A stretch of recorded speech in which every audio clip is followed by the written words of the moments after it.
Far more serious than mere ecological disaster. According to his book, The Truth Vibrations, the world as we know it is about to end. David Icke.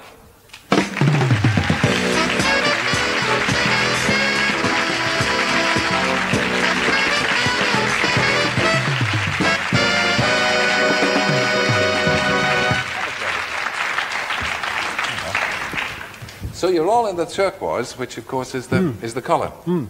Hold on a sec. Yeah, that's a good start. Fill your mouth full of sweets. Yeah. Yeah, well, see, the world is not necessarily going to end, but the Earth is going to go through a series of geological changes that are necessary to make sure it doesn't end. That's the point. Yeah.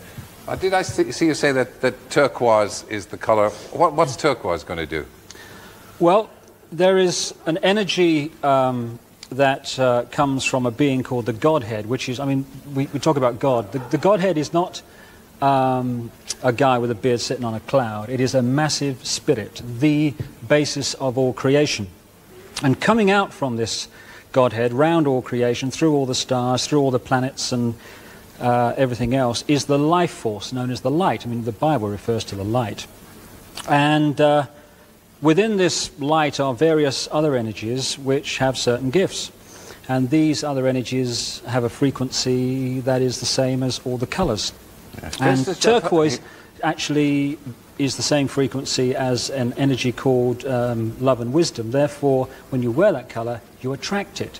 When you wear black, you attract a colour that is the opposite to love and all the things we wish to bring to the earth. But it attracts another kind of energy, which is very. But this is very hard. This is very hard on priests and nuns, isn't it? Well,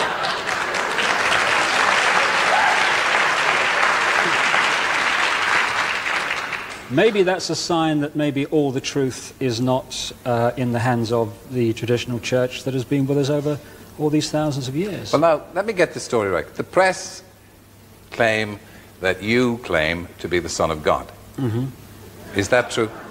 Yes, you see, the thing is that, it's quite funny, really. You know, 2,000 years ago, had a guy called Jesus sat here and said these same things, you would still be laughing. It's really, really funny that we've not really moved on that much.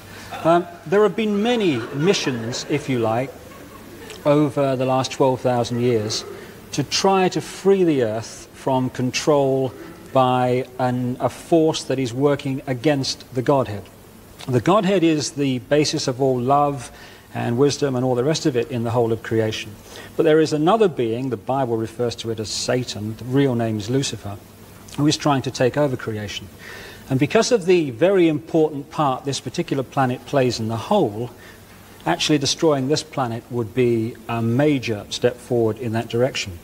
Therefore, for the last 12,000 years, the influence on this planet has been from this being and from the energy which he sends out. And it's an energy that stimulates people to think in a certain way. So we hate, we are aggressive, we have no forgiveness, we have no tolerance. And I ask the audience this, when you survey the world today, you know, when a child dies in this world of preventable disease every 2 seconds, when the economic system of the world must destroy the earth simply for that system to survive, when you see all the wars and when you see all the pain and when you see all the suffering, is it a force of love and wisdom and tolerance that is in control of this planet? Or is it a force that wishes to bring about the very hate, the very aggression, the very suffering? Because the key thing to get over, Terry, is this. When we think, it is not a vacuum. When we think, we create an energy field. This is how telepathy works. An energy field leaves one being and other beings can tune into it and read that thought. When you think thoughts of love and wisdom and of tolerance and all the things we wish to bring to the earth, you create a certain kind of thought energy, the very same energy that the Godhead sends around creation. When you think the other thoughts of hatred, of anger, of aggression, you create a different kind of energy known as negativity, which is very, very destructive. This being called Lucifer lives off this energy. So the more that is produced on this planet, the more powerful that being becomes. Therefore, he stimulates and has stimulated this planet over 12,000 years since he's been in control to produce as much of this energy as possible. So evil has been in control of the planet for 12,000 years? It has been the dominating force. Evil's not the right word. It is imbalance. But it has been increasingly in control. As I repeat, survey the world, ladies and gentlemen. Is the force of love in control of this world, guiding this planet at this time? Of course not. The negativity, the thoughts that I'm talking about that are very destructive, are pouring out of this planet let me every interrupt day. You. Was it a great shock for you to discover this at 38? Well, I think the word is gobsmacked. But again, you know, the best way of removing negativity is to laugh and be joyous. So I'm delighted that there's so much laughter in the audience tonight. But no, it's a... But just let me say this. They're laughing at you. They're not laughing with you. Fine.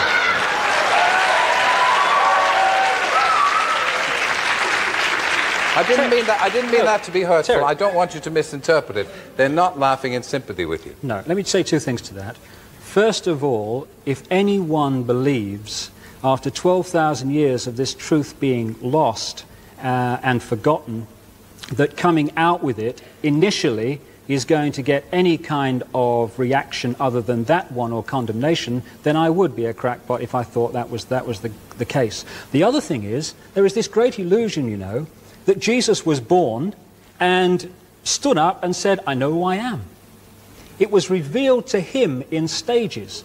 He was very, very close to beginning the mission which is described in the Bible, but not described brilliantly accurately, before he knew who he was. And when he came out, Terry, and said, I am the Son of God, I am an aspect of the soul of the Godhead incarnate because of things that need to be done on this planet urgently, people laughed, people ridiculed. And in the end, you know, they crucified him because the intolerance on the planet at that time was so great that if someone else in the traditional church says we have one life and we are judged on that one life on earth by a judgmental God on whether we go to heaven or hell forever, we are judged, some of us, on 90 years and some on a life that lasts a few minutes before babies die after being born.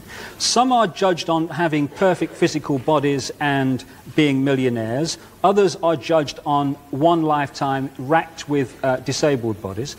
If I said that, people say, okay, fair enough, we either believe that or we don't.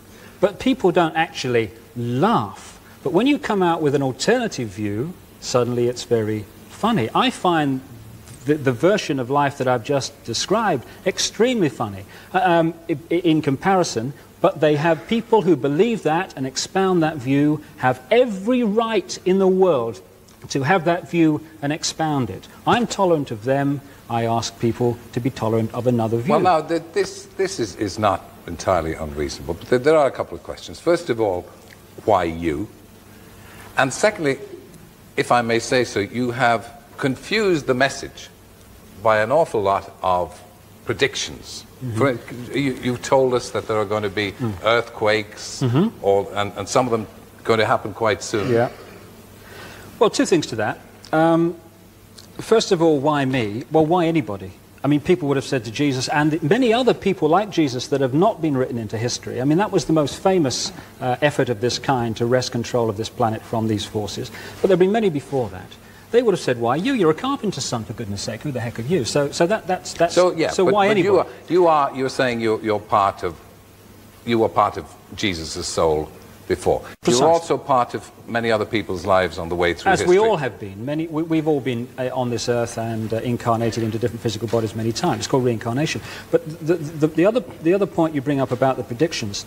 Yes.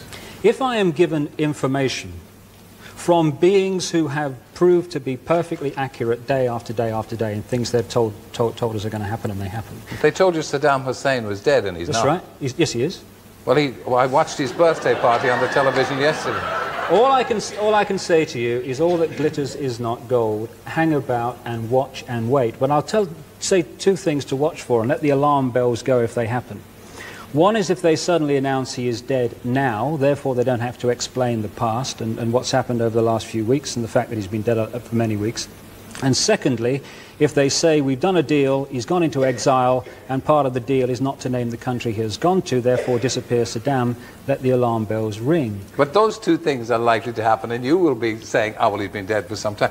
But we saw him on the television yesterday, celebrating his birthday. All that glitters is not gold. Just hang about and wait. I see. Well, now, what about eruption? When may we expect tidal waves, eruptions, earthquakes?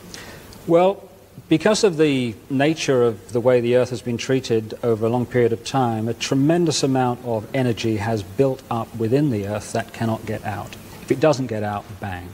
So this is going to be released in a controlled manner, as controlled as possible, through earthquakes, through volcanoes and such like. If they don't happen, this is not punishment. If they don't happen, there is no Earth. Because of the way the Earth's been treated, the Earth is also extremely, extremely weak.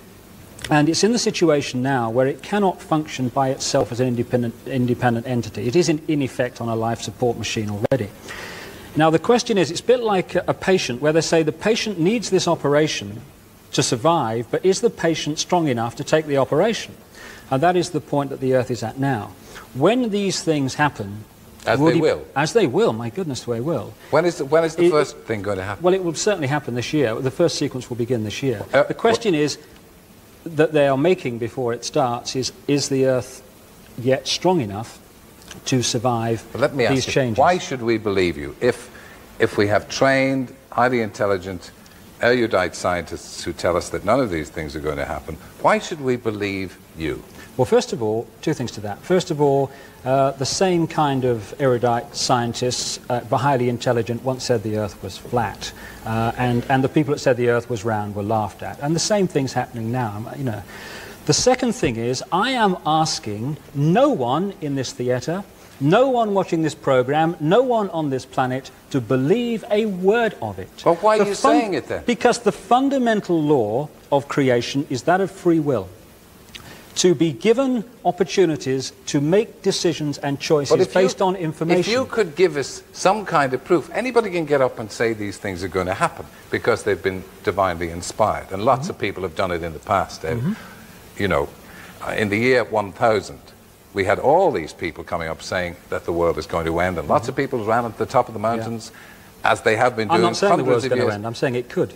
But they're saying all sorts, yes, well, these people probably said the same thing. Nothing happened. And they said, it's because of the power of my prayers that saved. Is this what you're going to do? No, I mean, some of these things are not, they are the consequence of 12,000 years of human free will choice and behavior. Therefore, many of them are unstoppable. And I'm not going to stand up and say, well, they're not happening because of what I've done. Some of them are going to happen. And I'm not asking anyone to believe it. But you see, if the traditional church... But then there's no point in his saying But of course not. You see, why should I impose... Did you just agree with me? Why should I impose my will? Why should I try to impose what I'm saying on anyone? They have the right to listen to what I'm saying, but if you listen to what the traditional church is saying. If you don't give them any kind of proof, if you don't give them any reason to believe in you, they will dismiss you as a crank, which is what they're doing. Well, that's their free will choice. But, Terry, if I am saying that these things are going to happen this year, then we'll see, won't we? And what will happen if they don't happen? What will happen to you? They will happen because if they don't happen, there will be no Earth. And it's as simple as that. And I frankly don't care what anyone thinks. They have free will to make their own choices on what is said. I say wait and see. Ladies and gentlemen, David Icke. Thank you.